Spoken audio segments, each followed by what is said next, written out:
कहानी की शुरुआत में हम थियो नाम के एक शैतान लड़के को देखते हैं। वो वीडियो गेम का लालच देकर अक्सर अपना होमवर्क दूसरों से करवाया करता। घर में भी सामने से नहीं पाइप पे चढ़कर खिड़की से अपने कमरे में घुसता। एक दिन थियो केला खाते हुए छत पर गया और उसने छिलका अचानक नीचे फेंका। तभी एक पोर्टल खुला और केले का छिलका हवा में गायब हो गया। थियो को जब छिलका नीचे गिरने की आवाज नहीं आई तो उसने पीछे मुड़कर देखा। वो कंफ्यूज हो गया और नीचे जाकर चेक किया कि छिलका तो नहीं है यहाँ पे। अब थियो ने अपना रोलर स्केट नीचे फेंका और फिर दोबारा से वही हुआ, वो भी हवा में गायब हो गया। अब थियो की हैरानी और बढ़ गई। उसने एक पत्थर नीचे फेंका और पत्थर भी गायब हो गया। अब वो अपने बड़े भाई ऑस्कर को इस पोर्टल के बारे में बताने गया। उन दोनों के माँ बाप नहीं थे तो अब वो अपनी दादी के साथ रहते थे। खैर इस वक्त ऑस्कर उससे बहुत नाराज था क्योंकि थियो ने उनकी माँ की लिखी हुई कुछ किताबों के पन्ने फाड़कर पेपर रॉकेट बना दिए थे। थियो ने बताने की कोशिश की कि उसे टाइम पोर्टल मिल चुका है, लेकिन ऑस्कर को लगा कि थियो उसका मजाक उड़ा रहा है। दरअसल उनकी माँ अचानक ही कहीं गायब हो गई थी। जहाँ एक तरफ थियो सोचता था कि वो किसी के साथ भाग गई, वहीं ऑस्कर का मानना है कि वो एक काबिल साइंटिस्ट है जो कि टाइम पोर्टल्स को ढूंढ रही थी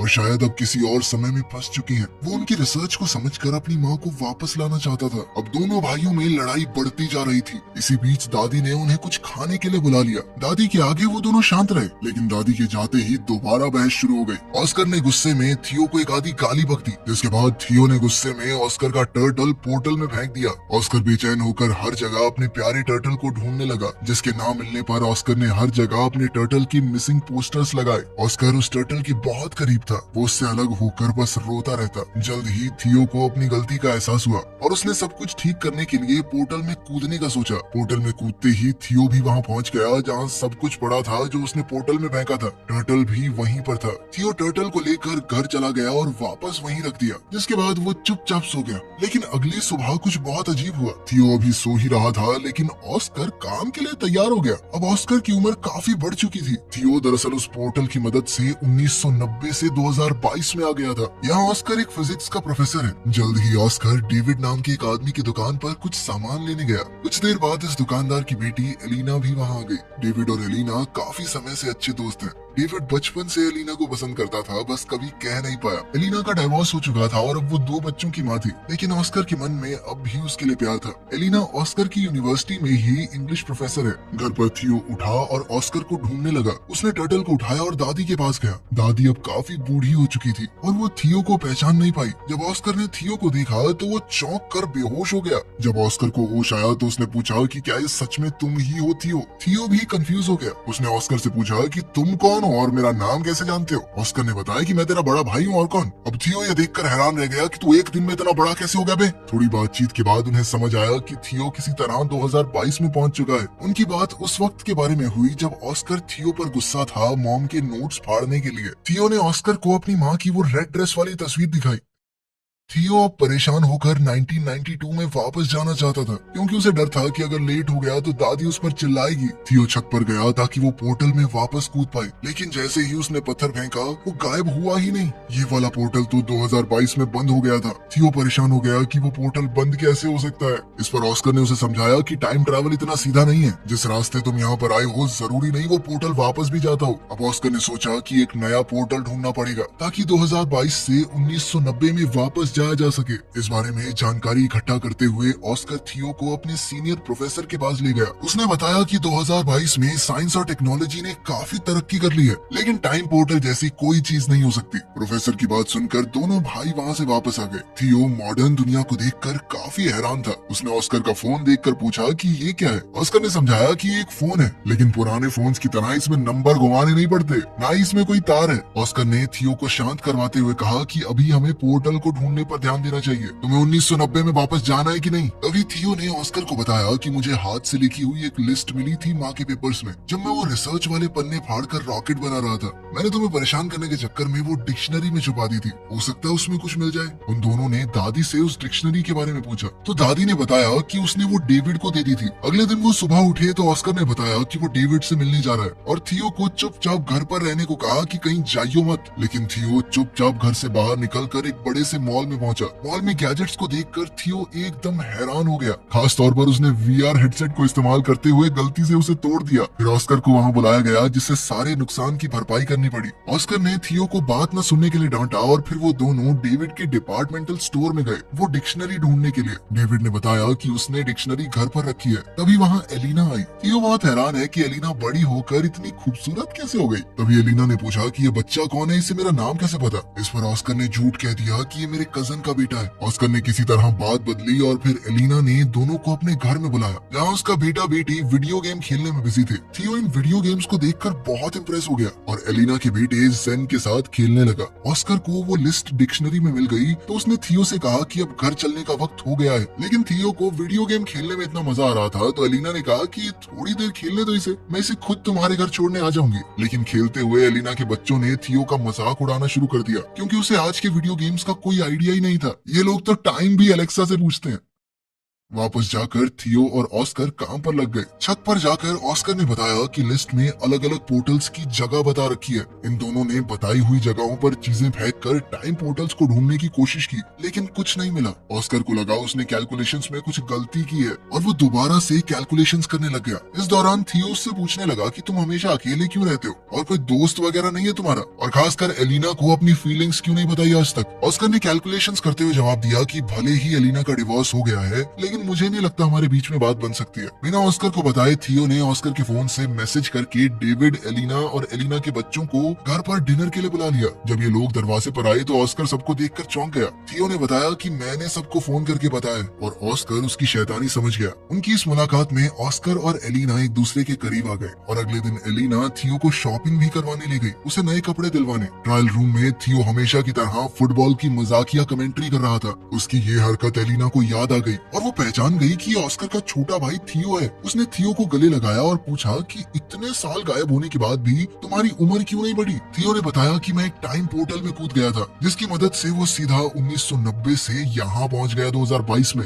एलिना को विश्वास तो नहीं हो रहा था, लेकिन उसके सामने जीता जागता सबूत था। एलिना ने कंफर्म करने के लिए ऑस्कर से पूछा। ऑस्कर ने पत्थर को छत से नीचे फेंका और इस बार पत्थर उछलकर ऊपर आ गया, जिससे पता चला कि टाइम पोर्टल वहाँ है। ऑस्कर ने समझाया कि टाइम पोर्टल 3 तरह के होते हैं। पहली तरह के पोर्टल से सीधा ट्रैवल किया जा सकता है, एक समय से दूसरे समय में। दूसरी जगह का पोर्टल पता नहीं आपको कहाँ ले जाकर पटक दे। और तीसरी तरह का पोर्टल बहुत खतरनाक होता है, क्योंकि वहाँ से बाहर नहीं निकला जा सकता। थियो पहली तरह के पोर्टल का इस्तेमाल करके 2022 में पहुंचा है और अब उन्हें सही पोर्टल ढूंढना होगा जिससे थियो को वापस 1990 में भेजा जा सके। अब इन लोगों ने रोजाना रिसर्च करना शुरू कर दिया और एलिना का रोज वहाँ आना ऑस्कर को अच्छा लगने लगा। वो अकेले में खुशी से नाचने लगा। अब दोनों ने मिलकर सही पोर्टल ढूंढना शुरू किया। एलिना थियो को वापस 1990 में भेजकर कुछ ज्यादा खुश नहीं थी, क्योंकि बीते हुए कल को बदलने से शायद उनका फ्यूचर भी बदल जाए। हो सकता है उसके बच्चे कभी पैदा ही ना हो। वो अपने बच्चों से बहुत प्यार करती थी, लेकिन ऑस्कर ने उसे वादा किया कि थियो के वापस जाने से तुम्हारी जिंदगी पर कोई असर नहीं होगा।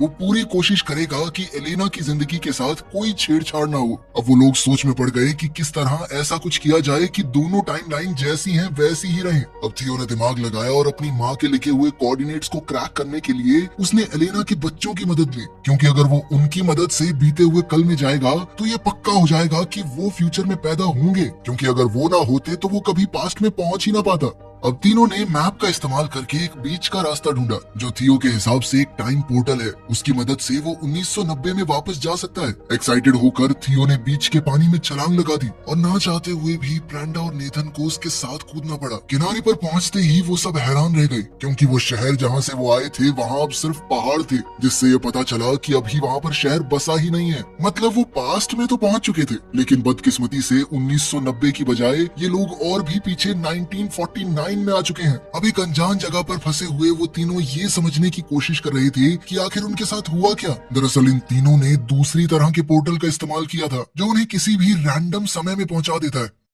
वहीं 2022 में परेशान एलिना ने ऑस्कर को फोन करके बताया कि थियो और दोनों बच्चे गायब हैं। ऑस्कर ने बताया कि शायद उन्हें 1990 वाला पोर्टल मिल गया है और अब ऑस्कर और एलिना को भी उन्हें वापस लाने के लिए वहां जाना होगा। 1949 में इन तीनों के पास ना तो पैसे हैं, यहाँ पर उनका फोन भी काम नहीं कर रहा, और तो और अब तीनों बच्चे भूख से भी परेशान थे। तभी ब्रेंडा और नेथन ने दिमाग लगाया कि हम अपने गैजेट्स का इस्तेमाल करके एक mind reading magic show perform कर सकते हैं। नेथन थोड़ा दूरी पर बैठ गया और ब्रेंडा ने अपनी आंखें बंद कर ली। थियो एक बोर्ड पर नाम लिखकर सामने खड़ा हो गया। अब वायरलेस ईयरफोन्स का इस्तेमाल करके नेथन ने नाम पढ़कर ब्रेंडा को बताया और लोगों को लगा कि ये जादू है। लड़की बिना देखे नाम कैसे बता रही है, इसके पास जरूर कोई शक्तियां हैं। ऑडियंस बहुत खुश हुई और सब तालियां बजाने लगे। इससे उनके पास पैसे तो आ गए, लेकिन जल्द ही पुलिस ने ये सब देख लिया। पब्लिक में बिना परमिशन ऐसा कुछ काम करने की मनाही थी। थियो ने जैसे ही पुलिस को आते देखा, उसने अपने साथियों को वहाँ से भागने का इशारा किया और तीनों तुरंत वहाँ से निकल गए। भागते हुए एक अनजान आदमी ने इन तीनों को किडनैप कर लिया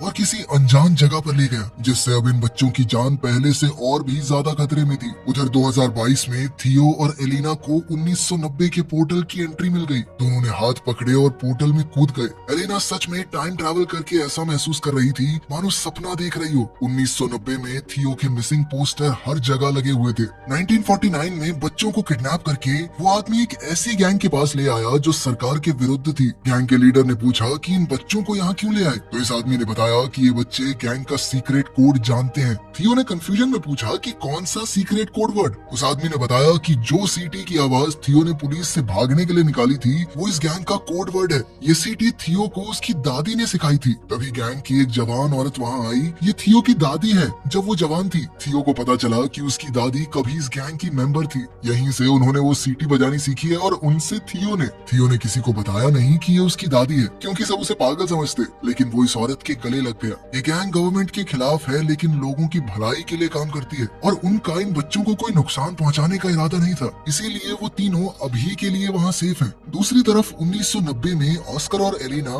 बच्चों को ऑस्कर के घर में ढूंढ रहे थे, लेकिन वहाँ तो कोई भी नहीं था। अचानक उन्हें किसी की आवाज आई और दोनों कबर्ड में छुप गए। ये छोटा ऑस्कर है जो थियो के खो जाने के दुख में रो रहा है। फ्यूचर से आए ऑस्कर को ये देखकर बहुत दुख हुआ।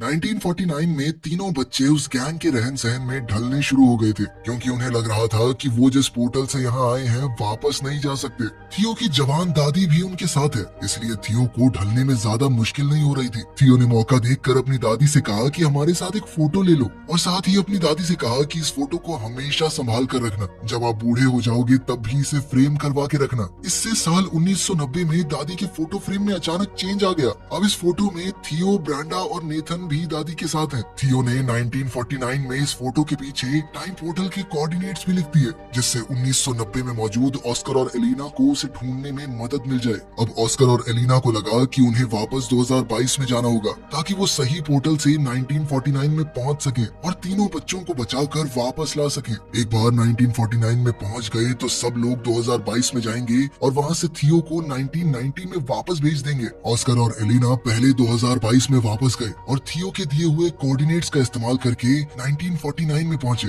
वहाँ थियो ने दादी की गैंग के मेंबर्स को बताया कि उसका भाई ऑस्कर उसे लेने आएगा, इसलिए दो लोग पहले ही वहाँ खड़े थे। दादी की सिखाई हुई सीटी जब इन लोगों ने बताई तो उसका रिस्पॉन्स ऑस्कर ने वैसी ही सीटी बजा कर दिया, जिसके बाद ऑस्कर और एलिना को दादी की गैंग के पास ले जाया गया। एलिना अपने बच्चों को ठीक हालत में देखकर बहुत खुश हुई, लेकिन थियो अब वापस नहीं जाना चाहता था। उसे अब 1949 में ही अच्छा लग रहा था। ऑस्कर को यह सुनकर बहुत बुरा लगा। उसने थियो से कहा कि माना भाई हम दोनों लड़ते हैं, लेकिन इसका मतलब ये तो नहीं कि एक दूसरे से प्यार नहीं करते। वो नहीं चाहता उसका छोटा भाई उसे छोड़कर चला जाए। ऑस्कर ने कहा कि तेरे जाने के बाद मैं कितना समय तुझे याद कर करके रोया हूँ, तू सोच भी नहीं सकता। तभी वहाँ उनकी यंग दादी आ गई। ऑस्कर उसे देखकर हैरान था, लेकिन कुछ बोला नहीं। अब इन सबको 2022 में वापस जाने का टाइम पोर्टल ढूंढना है, इसलिए गैंग का एक आदमी उन्हें गाड़ी में छोड़ने जा रहा था। ये आदमी और कोई नहीं बल्कि ऑस्कर और थियो के दादाजी हैं। जल्द ही उन्हें 2022 में वापस जाने का पोर्टल मिल गया और अब ऑस्कर ने थियो को वापस 1990 में भेजने की तैयारी कर ली।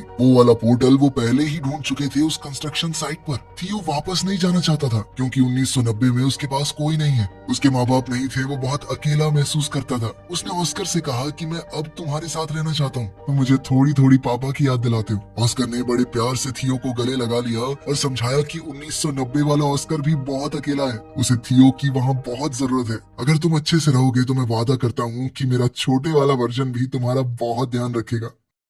ना चाहते हुए भी थियो 1990 में चला गया, जहाँ उसके वापस आने से ऑस्कर की खुशी का ठिकाना ही नहीं रहा और उसकी दादी ने भी उसे बहुत प्यार किया। जब थियो से पूछा गया कि वो कहाँ था, तो उसने दादी को एक झूठी कहानी सुना दी कि उसे एक गैंग ने किडनैप कर लिया था। थियो के जाने से परेशान और कंफ्यूज्ड अब ऑस्कर भी इस बात पर भरोसा करने लगा कि शायद उनकी माँ सच में उन्हें छोड़कर चली गई है, और फ्रस्ट्रेट होकर माँ की किताबों को उसने फेंकना शुरू कर दिया। लेकिन थियो ने वहाँ आकर अपने टाइम ट्रैवल की पूरी कहानी ऑस्कर को बताई। उसने ऑस्कर को 2022 का फोन भी दिखाया। ऑस्कर को उसकी कहानी पर पूरा भरोसा तो नहीं हुआ, लेकिन फोन देखने के बाद वो उसकी बात को झुकला भी नहीं पाया। दोनों भाइयों ने अब कभी भी टाइम पोर्टल का इस्तेमाल ना करने का फैसला किया और वर्तमान समय में खुश रहने का वादा भी। अब 2022 में दोनों भाई एक साथ हैं, और जैसे ही घर की घंटी बजी, थियो ने ऑस्कर का मजाक उड़ाते हुए कहा कि तुम्हारी गर्लफ्रेंड एलेना आई होगी। थियो ने ऑस्कर से कहा कि अब तो अपने मन की बात बता दे उसे, डाइवोर्स भी हो गया उसका। थियो ने जानबूझकर ऑस्कर को पहले ये सब नहीं कहा, क्योंकि अगर वो ऐसा कर देता तो एलिना के बच्चे कभी पैदा ही ना होते और एलिना की जिंदगी पूरी तरह बदल जाती, जो उसने वादा किया था कि वो नहीं बदलेगा। लेकिन अब बिल्कुल सही वक्त था, बच्चे भी पैदा हो चुके, डाइवोर्स भी हो गया। ऑस्कर ने जैसे ही दरवाजा खोला तो एलिना बाहर ही खड़ी थी, और यहाँ से इनकी जिंदगी को एक नया मोड़ मिल सकता है। अब आखिर में सीन बहुत ही पुराने वक्त का दिखाया जाता है। एक पोर्टल खुला और उसमें से एक औरत निकली। ये वक्त बहुत पुराना है और लोगों को साइंस के बारे में कुछ भी नहीं पता। ये औरत कोई और नहीं बल्कि थियो और ऑस्कर की माँ है। दिखाया जाता है कि वो एक साइंटिस्ट है, तो वो लोगों को साइंस के बारे में पढ़ाने लगी, जिससे फ्यूचर में बहुत ज्यादा बदलाव आ सकता है। यहीं पर कहानी Yeah.